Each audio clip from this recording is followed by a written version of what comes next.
जनाब सरदार अयाज सादिक साहब। शुक्रिया स्पीकर साहब। मैं अपने मुअज़्ज़ज़ मेंबरान से कहूँगा कि थोड़ी सी मैं जो बात करना चाह रहा हूँ उस पर तवज्जो दें। Order in the house please. तशरीफ रखें अपनी अपनी सीट पे। और मैं चाहूँगा मेरे ऑपोजिशन के दोस्त चित्राली साहब भी हैं, अपना मेहर साहब भी हैं और बाकी जो दोस्त बैठे हैं वो भी इस बात को ज़रा गौर से सुने, क्योंकि ये पाकिस्तान की सालमियत की बात है, पाकिस्तान के वक़ार की बात है और पाकिस्तान को नुकसान से बचाने की बात है, जो कि हम सब के दिल के करीब है। और मैं चाहूँगा कि आप भी इसके ऊपर अपना कमेंट ज़रूर करें। चंद दिन पहले एक टीवी इंटरव्यू हुआ था, मैं वो टीवी इंटरव्यू स्पीकर साहब आपको पढ़ के सुनाना चाहता हूँ। ये इमरान न्याजी ने, चेयरमैन पीटीआई ने टीवी इंटरव्यू दिया था और उसमें उन्होंने क्या गुफ्तगू की थी, ज़रा वो पढ़ता हूँ, थोड़ा सा उस पर तबसरा करूँगा और फिर एक करारदाद पेश करना चाहूँगा जो मैं शुरू करूँगा अपोजिशन से साइन कराने के लिए और फिर बाकी दोस्तों से भी साइन कराऊँगा। उन्होंने फरमाया था, अगर इस्टेब्लिशमेंट ने दुरुस्त फैसले ना किए तो मैं तहरीरी जमानत दे सकता हूं कि पाक अफवाज ना सिर्फ बहैसियत इदारा तबाह हो जाएगी, जो कि ना सिर्फ काबिल मजम्मत है, मतलब वो पूरे इदारे की तबाही की बात कर रहे हैं सिर्फ अपने इक्तदार की सीट की खातिर। ये कितनी बदकिस्मती है इस मुल्क की कि एक जमात का लीडर ये कहता है कि इस्टेब्लिशमेंट में अगर दुरुस्त फैसले ना किए तो तहरीरी जमानत देता हूं कि पाक फौज ना सिर्फ बहैसियत इदारा तबाह हो जाएगी बल्कि पाकिस्तान की एटमी हैसियत खत्म हो जाएगी। यहूदियों से कनेक्शन खान साहब का और पाक अफवाज पे इल्जाम ये धर रहे हैं। इन्होंने, किसने जैक गोल्डस्मिथ की जाके इलेक्शन कैंपेन की थी जो एक यहूदी है, और किसके खिलाफ, एक पाकिस्तानी मुसलमान सादिक के खिलाफ जो मेयर का इलेक्शन था। और ये बातें करते हैं कि पाकिस्तान की अफवाज जो है वो तबाह हो जाएगी और पाकिस्तान एटमी हैसियत खत्म हो जाएगी। इनको सोचने समझने से पहले, ये बात करने से पहले ये सोचना चाहिए था कि इक्तदार की हवस में इतना ज्यादा उनकी आंखें चुंधिया गई हैं, उन्होंने तो एक एक मिनट एक एक घंटा यहां इक्तदार अपने बचाने की खातिर, जब वोट ऑफ नो कॉन्फिडेंस हो गया, उसको तूल दी कि उनके खिलाफ वोट ऑफ नो कॉन्फिडेंस हो, उसमें दिन मिल जाए, घंटे मिल जाए, प्राइम मिनिस्टर सेक्रेटेरिएट और हाउस में आके बैठते रहे। ये इक्तदार इज्जत से मिलता है, इक्तदार पे कब्जा नहीं किया जाता। और फिर उस इक्तदार की खातिर जो अल्लाह ताला की देन है और अल्लाह ताला जब चाहे देता है और जब चाहे ले लेता है, ये अपनी अफवाज को, एटमी ताकत को तबाह और बर्बादी की तरफ देखना चाहते हैं।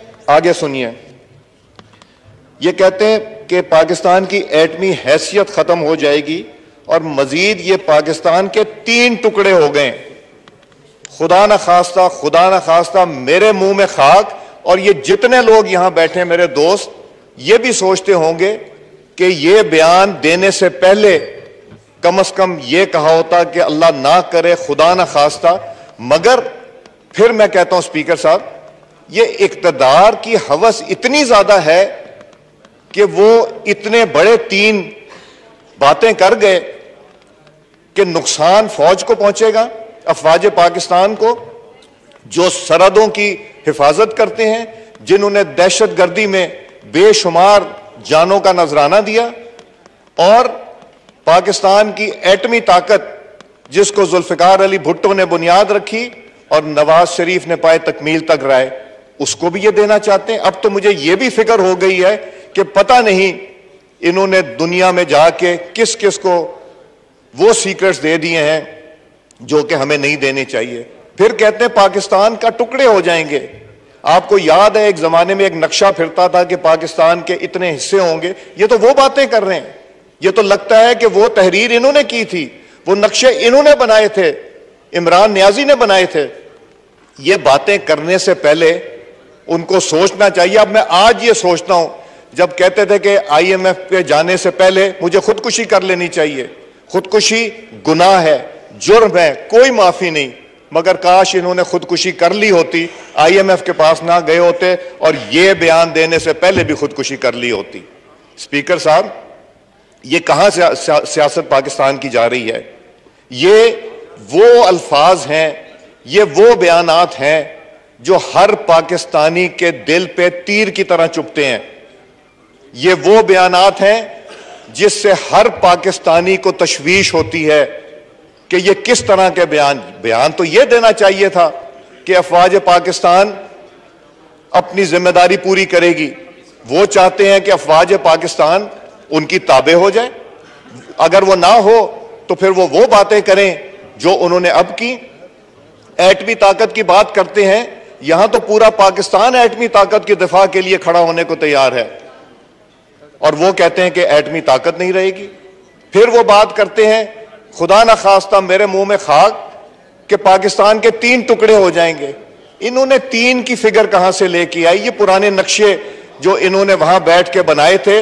और फिर मुझे याद आता है हकीम सईद ने जो अपनी किताब में लिखा, उन्होंने कहा कि ये आएगा, जिस एजेंडे पे आएगा ये पाकिस्तान को खुदा न खास्ता नुकसान पहुंचाने के लिए आई। हकीम सईद की किताब आज से 20 साल पुरानी।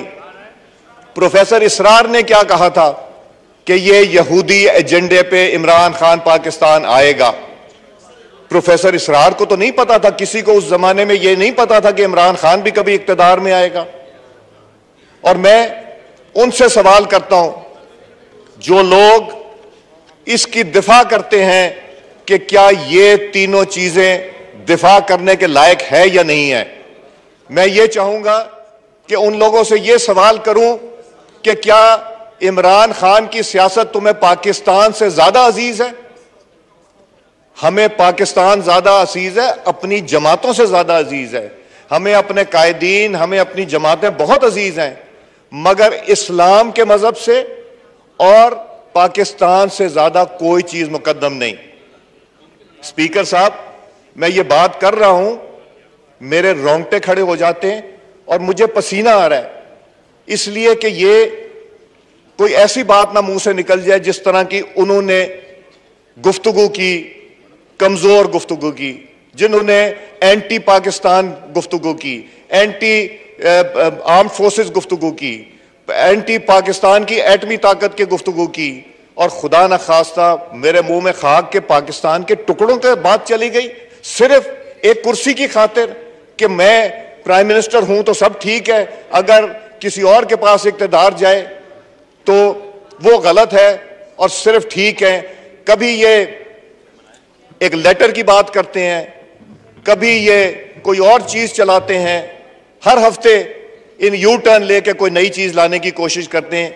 ये बात नहीं चलेगी। और मैं चाहूंगा कि इस इक़्तिदार जिसकी खातिर इन ये अंधे हो गए हैं, इसके बारे में हम एक करारदाद लेके आए, और ये करारदाद में मैं जो चाह रहा हूं उसमें मैं चाहूंगा कि मेरे सारे कुलीग जो बैठे हुए यहां पे तशरीफ रखते हैं वो इस रेजोल्यूशन को साइन करें, और जो नहीं साइन करता तो मुझे लगेगा, मैं उन पे इल्जाम नहीं कहता, सब मुहिब्बे वतन पाकिस्तानी इस हाउस में बैठे, मगर मुझे लगेगा कि वो फिर इमरान खान की गुफ्तगू से एग्री करते हैं, वो मानते हैं। अगर आपकी इजाजत हो तो मैं ये रेजोल्यूशन पढ़ना चाहूंगा, और फिर मैं चाहूंगा इसके ऊपर सबको मौका दिया जाए कि वो इसके ऊपर गुफ्तगू करें और बात करें। जी जनाब, पेश किया जाए। मैंने बनाई है रेजोल्यूशन, आप सुन लीजिए। पहले सुन ले। अगर पाकिस्तान की खातिर इसमें तरमीम करनी होगी तो आप करें सर आंखों पे। ये ऐवान पाकिस्तान तहरीक इंसाफ के चेयरमैन इमरान अहमद न्याजी के टीवी इंटरव्यू में दी गई इस बात की शदीद अल्फाज में मजम्मत करती है कि अगर इस्टेब्लिशमेंट ने दुरुस्त फैसला ना किए तो मैं तहरीरी जमानत दे सकता हूं कि पाक फौज ना सिर्फ बहैसियत इदारा तबाह हो जाएगी बल्कि पाकिस्तान की एटमी हैसियत खत्म हो जाएगी, नाउजुबिल्लाह। और मजीद ये कि पाकिस्तान के 3 टुकड़े हो जाएंगे, खुदा न खास्ता। ऐवान इस अमर से बखूबी वाकिफ है कि न सिर्फ पाक फौज अपनी जिम्मेदारियां आइन और कानून के तहत सरअंजाम दे रही है, बल्कि मुल्क की जोग्राफियाई सरहदों की दिफा की जामिन है। पाक फौज की मुल्की दिफा के लिए नाकाबिल तस्खीर खिदमात हैं। पाकिस्तान फौज के अफसरान और जवानों ने दहशतगर्दी के खात्मे के लिए अपनी जानों के नजराने दिए। ये ऐवान बहादुर फौज को मुल्क की दिफा के लिए दी जाने वाली कुर्बानियों पर खिराज तहसीन पेश करता है। ये ऐवान इमरान नियाजी की अफवाज पाकिस्तान को सियासी मकासद के लिए बदनाम करने की कोशिश की भरपूर मजम्मत करता है।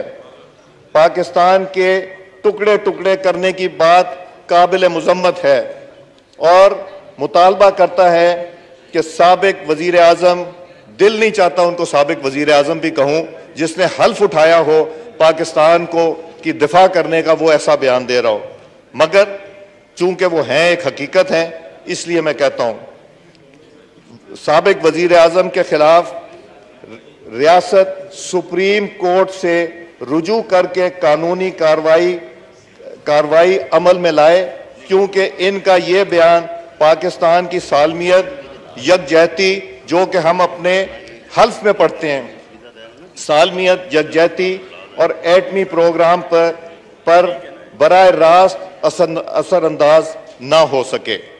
मैं आपसे चाहूंगा इसको पुट करें और फिर इस पे डिस्कशन कराएं, और इस पे जो दोस्त साइन करना पड़े हम आपके सामने रखते हैं, जो ना साइन करना पड़े वो उसकी जरूर हमें दलाइल दें। शुक्रिया स्पीकर साहब।